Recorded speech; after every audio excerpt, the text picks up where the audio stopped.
Hi అండి. New method front part cutting అయితే ఈరోజు చూసేయండి. మీకోసం అయితే ఎంత టైం లేకున్నా కూడా మీకోసం తప్పకుండా ఫ్రంట్ పార్ట్ కటింగ్ చూపించాలని నేనైతే వీడియో చేస్తున్నాను అనమాట. ఆల్రెడీ ఇప్పుడు ఈ బ్లౌజ్ అయితే కటింగ్కి వచ్చిందండి. ఇవే కొలతలు కటింగ్ చేయాలి. ఇప్పుడు చూడండి, నేను ఖర్చు కోసం ఫ్రంట్ పార్ట్ కాబట్టి ఖర్చు కోసం ఒక 1/2 ఇంచు ఫస్ట్ గీసుకున్నా. ఆ తర్వాత ఇక్కడ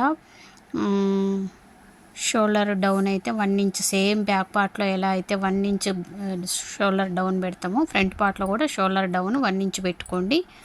ఆ తర్వాత మీరు ఫుల్ షోల్డర్లో నుంచి హాఫ్ షోల్డర్ పెట్టేసుకోండి. ఎందుకంటే మనము నెక్ వైపు మైనస్ చేస్తాం కాబట్టి ఫుల్ షోల్డర్లో నుంచి హాఫ్ షోల్డర్ పెట్టేసుకోవాలి.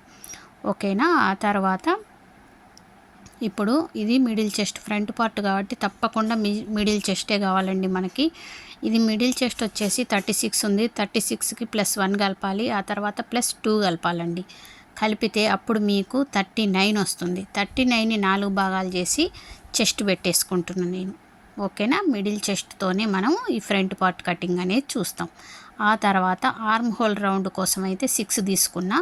ఫస్ట్ తీసుకుంది తక్కువ వచ్చిందండి. ఆ తర్వాత వీళ్ళ ఆర్మ్ హోల్ రౌండ్ వచ్చేసి 16, అంటే మనకి 8 రావాలి. ఇప్పుడు రెండోసారి కొంచెం పెంచి తీసుకున్నప్పుడు మనకు 16 వచ్చింది. ఇప్పుడు డాట్ కోసం నేను 1/2 ఇంచ్ ఎక్స్ట్రా తీసుకుంటున్నా.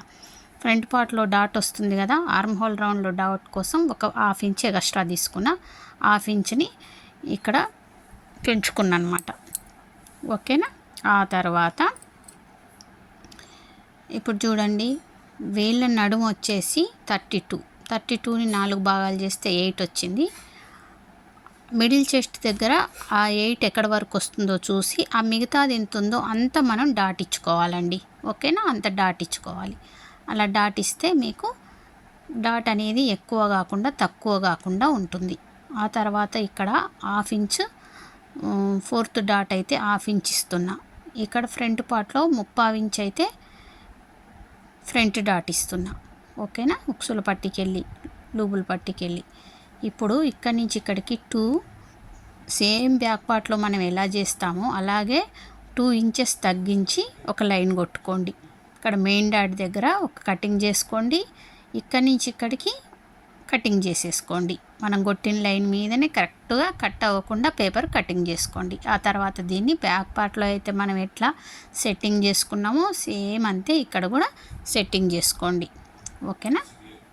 ఇలా సెట్టింగ్ చేసుకొని ఆ -2 అంటే మనము షోల్డర్ వైపు కాకుండా నెక్కును బట్టి మనము మైనస్ చేయాల్సిన 2ని అటు కాకుండా ఇటు మైనస్ చేస్తున్నాం. దానివల్ల ఏంటంటే మనకు షోల్డర్ అనేది జారకుండా ఉంటుంది. ఇప్పుడు వీటికి పిన్నులు కొట్టుకోండి. దానివల్ల మీకు మళ్ళీ క్లాత్ మీద వేసి కటింగ్ చేసుకునేటప్పుడు వీటిని విడదీసి వేసుకోవాలి కదా, అప్పుడు ఈజీగా ఉంటుందన్నమాట. గమ్ముతో అంటిస్తే ఇబ్బంది పడతారు. ఓకేనా. ఇప్పుడు మనం కటింగ్ చేసుకుందాం. నెక్ మీకు ఎంత కావాలో అంత పెట్టుకోండి. అంటే షోల్డర్ పైన మీకు రెడీ షోల్డర్ ఎంత కావాలో, కొంచెంమంది వెడల్పుగా వేసుకుంటారు, కొంచెంమంది సన్నగా వేసుకుంటారు కదా, వెడల్పు తక్కువ.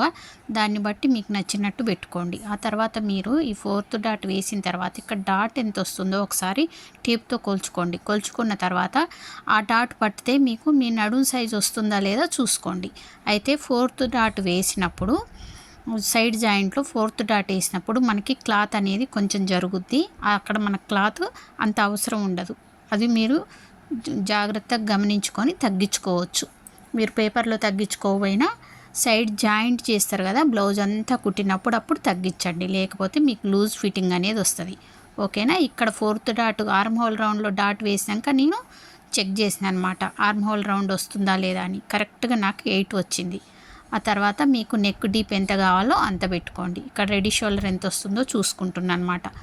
ఓకేనా. చాలా ఈజీ అండి ఫ్రంట్ పార్ట్. తప్పకుండా ట్రై చేయండి. మా ఛానల్ని సబ్స్క్రైబ్ చేసుకోండి. Thank you.